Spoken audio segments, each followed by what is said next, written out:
Jerusalén, invierno del año 28. La temperatura nocturna desciende a 4 grados centígrados. El viento helado del desierto de Judea atraviesa las calles estrechas como cuchillos invisibles. Dentro de una casa humilde de piedra en el barrio bajo, una familia entera se aprieta bajo mantas de lana áspera temblando. No hay calefacción central, no hay termostato en la pared, no hay radiadores de aceite ni estufas eléctricas. Solo existe el frío penetrante de la noche y la ingeniosidad humana desesperada por sobrevivir hasta el amanecer. Cuando pensamos en Jesús caminando por Galilea o predicando en las sinagogas, raramente nos detenemos a preguntarnos algo fundamental. ¿Cómo diablos no se congelaban? La imagen que Hollywood nos vendió es de túnicas blancas ondeando al viento, de noches estrelladas románticas junto al mar de Galilea, de fogatas pintorescas donde los discípulos cantaban himnos.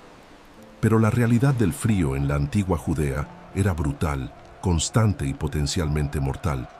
El invierno en Israel no es lo que imaginas. Sí, es Medio Oriente. Sí, hay desiertos. Pero Jerusalén está a casi 800 metros sobre el nivel del mar. Belén está aún más alta. Las montañas de Judea reciben nieve cada pocos años. Las temperaturas nocturnas en diciembre, enero y febrero regularmente caen por debajo de los 5 grados centígrados. Para una población sin calefacción moderna, sin aislamiento térmico en las paredes, sin ventanas de vidrio doble, sin ropa sintética que retiene el calor, esto no era un simple inconveniente. Era una amenaza diaria a la supervivencia, especialmente para los niños, los ancianos y los enfermos. La arquitectura de las casas pobres en Galilea y Judea estaba diseñada con una conciencia brutal de esta realidad. La mayoría de las familias vivían en estructuras de una sola habitación, construidas con bloques de piedra caliza, cortados localmente. Las paredes eran gruesas, de 50 a 70 centímetros de espesor, no por estética, sino por desesperación térmica. La piedra es un aislante terrible. Durante el día, absorbe el calor del sol mediterráneo hasta ponerse ardiente al tacto. Durante la noche, esa misma piedra irradia frío hacia adentro como un refrigerador invertido. Los constructores de la época entendían esto perfectamente. Por eso, las casas de los pobres tenían ventanas mínimas, pequeños agujeros cuadrados de apenas 30 por 30 centímetros, sin vidrio, solo cubiertos con telas gruesas o pieles de animales durante los meses fríos. Esto convertía el interior en una cueva oscura y húmeda durante el invierno, pero una cueva oscura es mejor que una tumba congelada. El techo era la parte más crítica de todo el sistema de supervivencia térmica. Olvida las tejas bonitas de las películas. El techo de una casa pobre era una construcción ingeniosa y desesperada de capas orgánicas. Primero vigas de madera de olivo o ciprés, caras y difíciles de conseguir, atravesaban el espacio de pared a pared. Sobre esas vigas, ramas más delgadas de árbol formaban una red. Sobre las ramas, una capa gruesa de juncos y paja trenzada. Y finalmente, la capa más importante, una mezcla de barro, paja picada y estiércol seco de cabra apisonada, hasta formar una pasta dura de 15 centímetros de grosor. Sí, estiércol. El mismo material que usaban como combustible lo mezclaban con barro para sellar el techo. Cuando esta mezcla se secaba bajo el sol de verano, formaba una superficie casi impermeable y sorprendentemente aislante. Pero cada invierno, las lluvias torrenciales de la temporada de lluvias de Israel, que pueden descargar 500 milímetros de agua en pocos meses, erosionaban lentamente esta capa. Por eso, cada primavera, las familias subían al techo plano con palas y cubetas para reparar las grietas y reforzar el sello. Este techo orgánico tenía una ventaja crucial: respiraba. Durante el día, permitía que algo de humedad escapara. Durante la noche, retenía el calor corporal de la familia dormida abajo. Era tecnología de baja eficiencia, pero era la diferencia entre la vida y la muerte. Ahora viene la pregunta central. Sin chimeneas modernas, sin estufas de hierro, sin radiadores, ¿cómo generaban calor activo dentro de esas casas de piedra? La respuesta es tan simple que parece primitiva, pero su implementación era un arte de supervivencia refinado durante milenios. El fuego abierto en el centro de la habitación.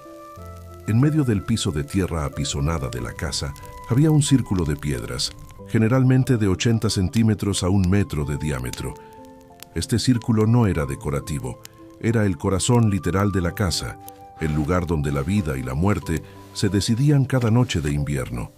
Aquí, la familia encendía su fuego nocturno, pero no con leña como podrías imaginar. La madera era escasa y extremadamente valiosa en una tierra donde los bosques habían sido talados durante siglos para construcción y agricultura. Quemar madera para calentarse era un lujo que solo los ricos podían permitirse regularmente. La familia común, la familia de carpinteros como José, de pescadores como Pedro, de agricultores y pastores, quemaba algo mucho más abundante y mucho más desagradable: estiércol seco. Las tortas de excremento de vaca, cabra y camello, mezcladas con paja y secadas al sol durante el verano, eran el combustible estándar del mundo antiguo. Cada familia acumulaba durante los meses cálidos montañas de estas tortas secas, apilándolas contra las paredes exteriores de la casa o en pequeños cobertizos de piedra. Una familia promedio necesitaba entre 200 y 300 tortas de estiércol para pasar un solo invierno. Los niños, desde los 5 o 6 años, tenían la tarea de recolectar el estiércol fresco de los animales familiares o comunitarios, mezclarlo con paja, formar las tortas con las manos desnudas y ponerlas a secar en filas ordenadas sobre piedras planas. Este era un trabajo infantil universal, no había vergüenza en ello. Era supervivencia. Cuando el sol comenzaba a ponerse y el frío descendía como una manta húmeda sobre Galilea, la madre o el padre de la familia tomaba las tortas secas y las colocaba cuidadosamente en el círculo de piedras. El encendido no era fácil. No había fósforos, no había encendedores de gas.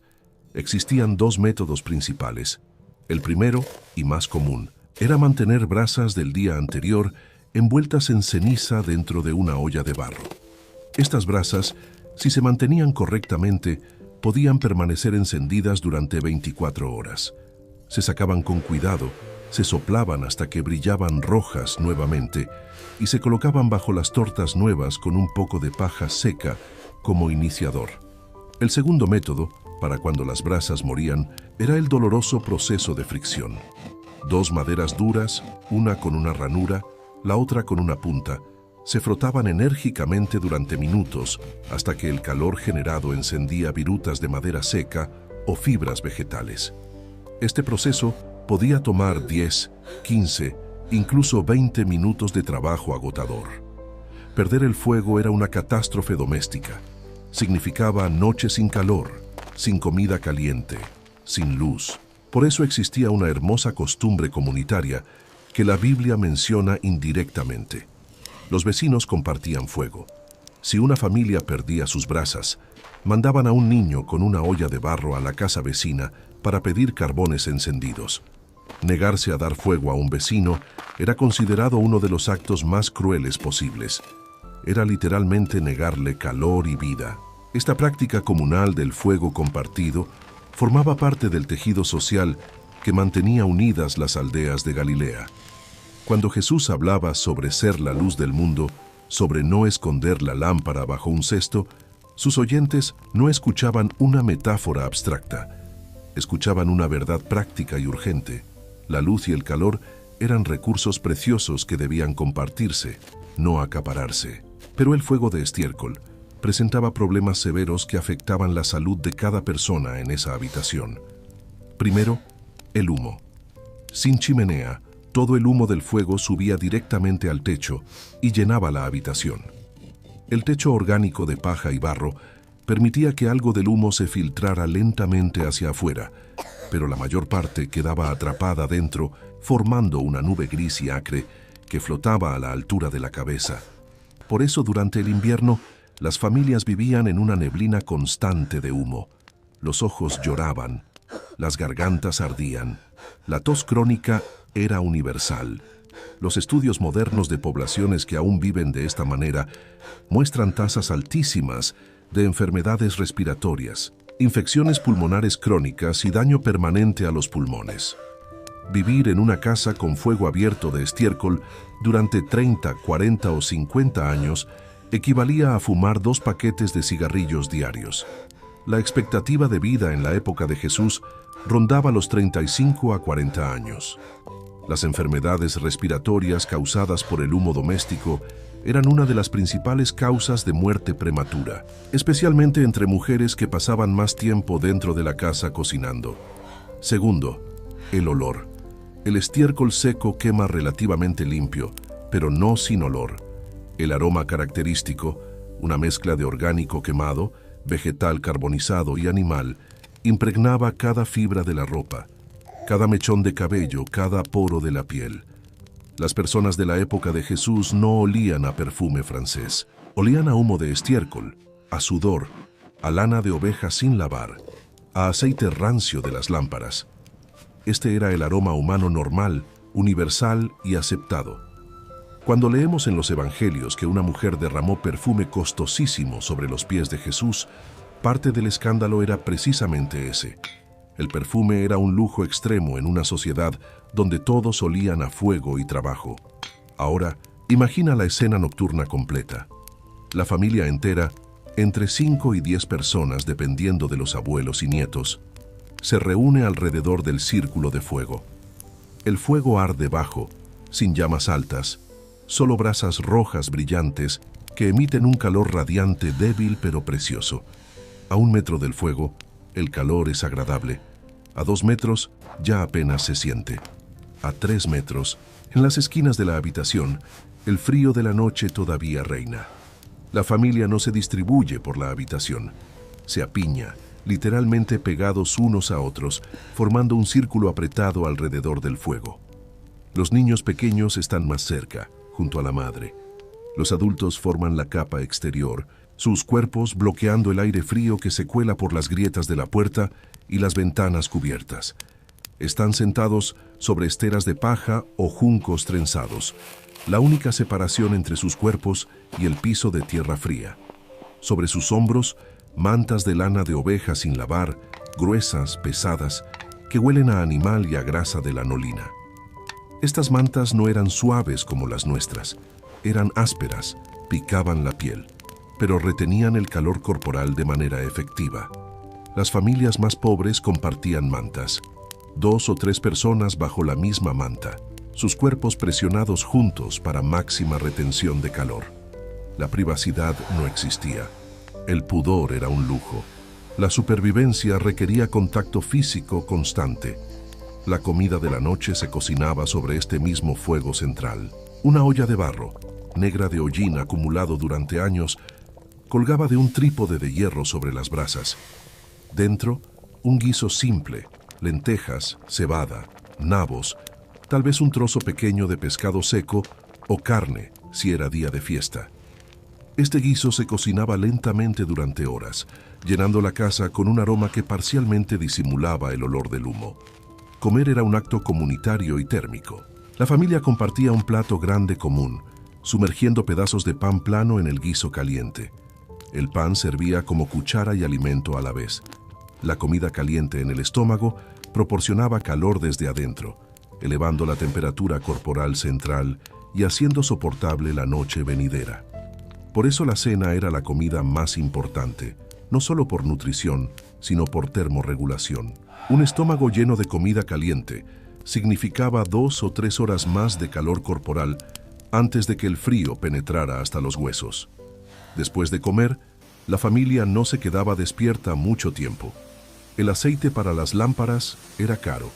Una lámpara de aceite pequeña del tamaño de tu mano, con una mecha de lino flotando en aceite de oliva, proporcionaba una luz temblorosa, equivalente a una vela moderna.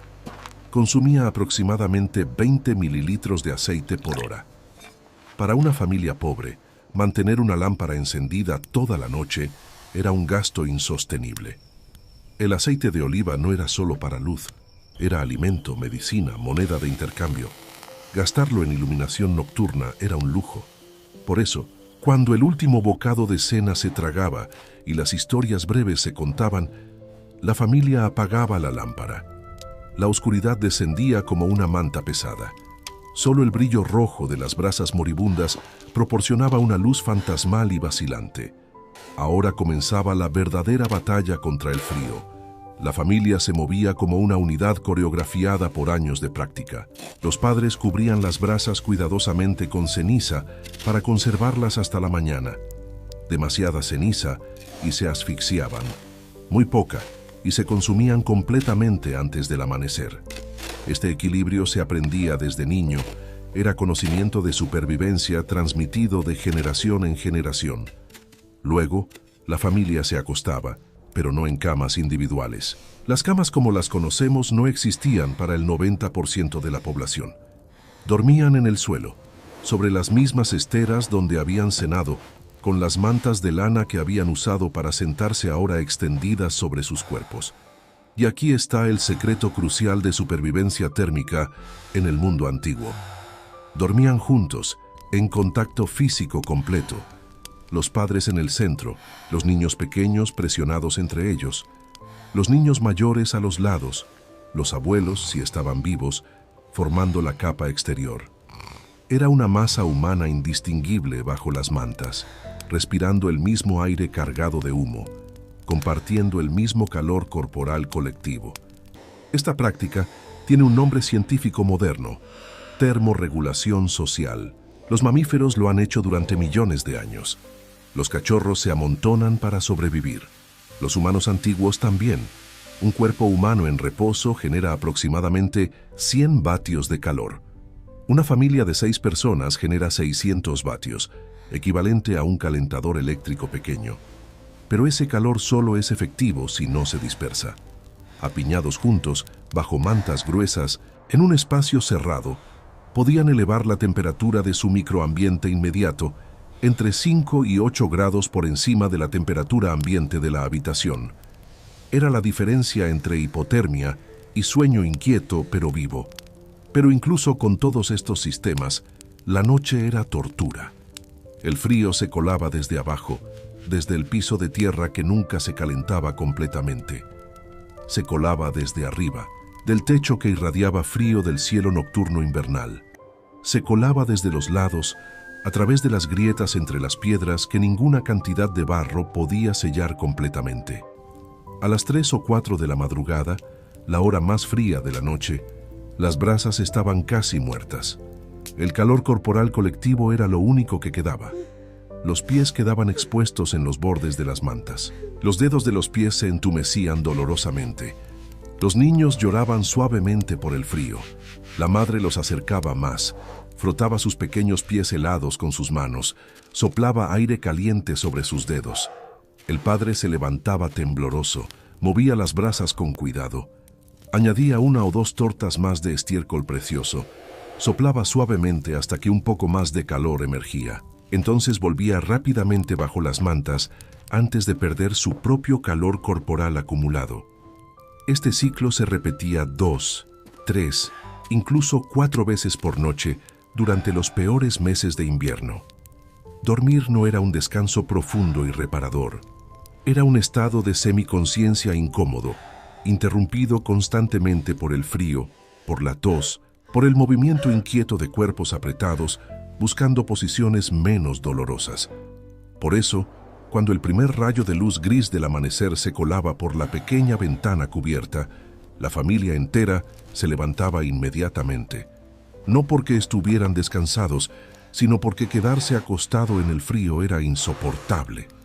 El movimiento generaba calor, el trabajo generaba calor, vivir era moverse. Ahora necesitamos hablar sobre los ricos, porque no todos sufrían igual. Las familias acomodadas, los comerciantes exitosos, los sacerdotes del templo, los recaudadores de impuestos como Zaqueo y especialmente la aristocracia herodiana, tenían acceso a tecnologías de calefacción significativamente superiores. Las casas de los ricos eran arquitectónicamente diferentes. Tenían múltiples habitaciones, no una sola. Tenían patios interiores abiertos que permitían que el humo escapara más fácilmente y, más importante, tenían algo que las casas pobres nunca tenían: pisos de mosaico sobre cámaras de aire caliente. Este sistema, heredado de los romanos y llamado hipocausto, era la calefacción central del mundo antiguo. Funcionaba mediante un principio ingenioso. Debajo del piso de mosaico hermoso que caminabas, había un espacio vacío de 40 a 60 centímetros de altura, sostenido por pequeñas columnas de ladrillo o piedra. Este espacio subterráneo estaba conectado a un horno exterior donde esclavos o sirvientes mantenían un fuego constante de madera o carbón. El aire caliente y el humo fluían horizontalmente a través de este espacio subterráneo, calentando el piso de arriba desde abajo. Caminar descalzo sobre un piso de hipocausto era como caminar sobre una manta eléctrica suave. Las habitaciones se mantenían a temperaturas de 18 a 22 grados centígrados, incluso cuando afuera había nieve. El humo, en lugar de llenar la habitación, era canalizado a través de conductos en las paredes y salía por chimeneas en el techo. El resultado era calor sin humo, comodidad sin tos, lujo sin sacrificio respiratorio. Pero este sistema requería cosas que el 95% de la población no tenía: dinero para construirlo, espacio para instalarlo, combustible abundante para mantenerlo y mano de obra para operarlo. Un sistema de hipocausto podía consumir el equivalente a 50 o 60 tortas de estiércol por día en madera de calidad. Eso era más combustible del que una familia pobre usaba en una semana entera. Por eso, cuando Jesús hablaba sobre las casas de los ricos, sobre los que vestían ropas finas y vivían en palacios, parte de lo que estaba señalando implícitamente era esta: los ricos dormían calientes, los pobres temblaban. Las ropas también marcaban una diferencia brutal en la supervivencia invernal. La túnica simple que vemos en las pinturas religiosas era adecuada para el verano, pero mortal en invierno. Durante los meses fríos, las personas se vestían en capas múltiples. Primero, una túnica interior de lino o lana fina, pegada al cuerpo. Sobre eso, una o dos túnicas más gruesas de lana sin lavar. Sobre todo, el manto, una pieza grande de tela rectangular, generalmente de lana gruesa, que se envolvía alrededor de todo el cuerpo y se aseguraba con un cinto. Este manto servía como abrigo durante el día y como manta durante la noche. De hecho, la ley mosaica en Éxodo 22 específicamente prohibía tomar el manto de un hombre como garantía de deuda si no se le devolvía antes del anochecer, porque sin su manto, el hombre pobre no tenía cómo protegerse del frío nocturno. Era literalmente una cuestión de vida o muerte. El manto era sagrado, era supervivencia. Los pies eran especialmente vulnerables. Las sandalias, el calzado estándar, dejaban los dedos expuestos. En invierno, las personas envolvían sus pies con tiras de tela o cuero antes de ponerse las sandalias, creando un calzado improvisado más cerrado. Los pastores que pasaban noches enteras afuera vigilando sus rebaños usaban botas rudimentarias de piel de cabra con el pelo hacia adentro, atadas con cuerdas de cuero. Incluso así, la congelación de dedos de manos y pies era común. Perder dedos por el frío no era raro entre los pobres y los trabajadores del campo. Había también prácticas desesperadas que hoy nos parecen extrañas, pero que tenían lógica térmica. Durante las noches más frías del invierno, especialmente en las regiones montañosas de Judea, algunas familias traían sus animales domésticos dentro de la casa. Cabras, ovejas, incluso un burro. Si tenían uno, dormían en un nivel inferior de la casa o en el mismo espacio que la familia, separados solo por una pequeña pared baja o una diferencia de nivel en el piso. ¿Por qué? Porque los animales generan calor corporal masivo. Una cabra genera aproximadamente 150 vatios de calor. 2 o 3 cabras en la casa elevaban significativamente la temperatura ambiente. Sí, también elevaban el olor, el ruido y la cantidad de parásitos, pero nuevamente la supervivencia superaba el confort. Cuando leemos que Jesús nació en un establo porque no había lugar en la posada y que fue acostado en un pesebre, probablemente no debemos imaginar un granero separado como en las películas americanas. Más probablemente era el nivel inferior de una casa típica de Belén, donde los animales se guardaban durante la noche, el mismo espacio donde cualquier familia pobre hubiera dormido junto a sus animales durante el invierno.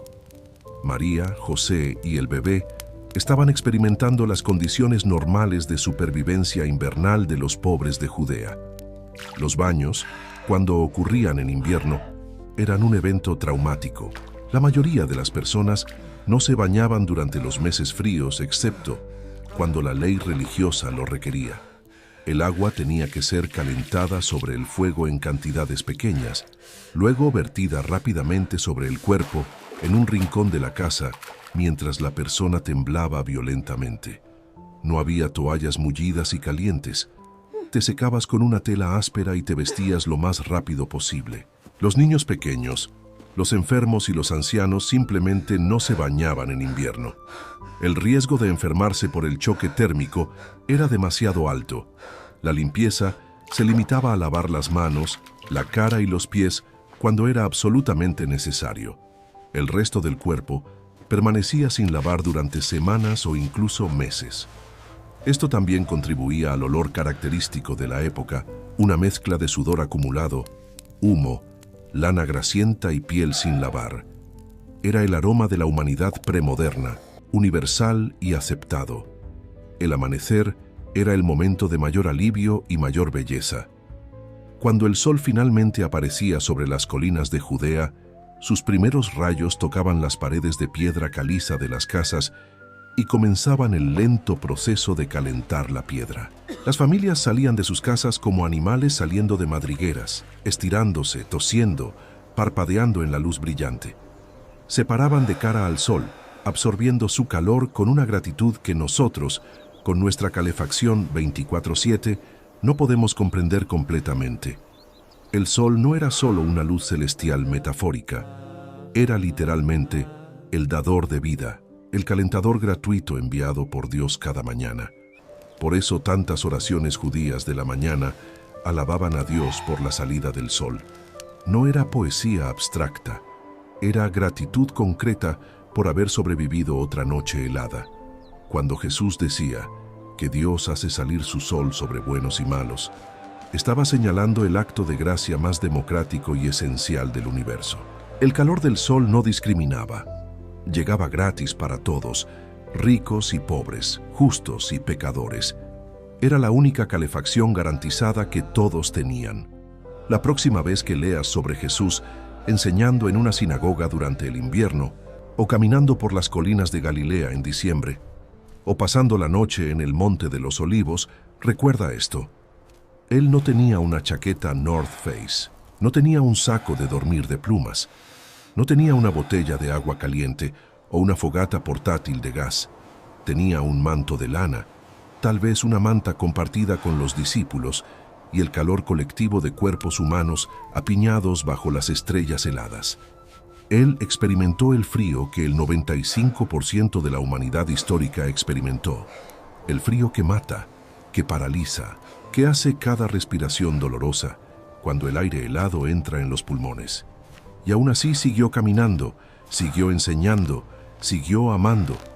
Esa es la verdadera resistencia de la historia bíblica, no solo espiritual, sino física, termal, metabólica. Ellos vivieron en un mundo donde mantenerse caliente era un trabajo de tiempo completo, donde cada noche era una pequeña batalla de supervivencia, donde el amanecer era literalmente un renacimiento diario. Pero si el frío de la noche era terrible, había algo aún más aterrador que acechaba en la oscuridad de esas casas llenas de humo. Pequeñas criaturas que compartían el calor del fuego con las familias, que se escondían en las grietas de las paredes de piedra y salían cuando las lámparas se apagaban. Las plagas silenciosas de la vida antigua, los parásitos y las enfermedades que convertían cada hogar en un campo de batalla biológico invisible. Ese es el tema escalofriante de nuestro próximo video. Suscríbete para descubrir con qué más compartían Jesús y su familia el espacio vital cada noche.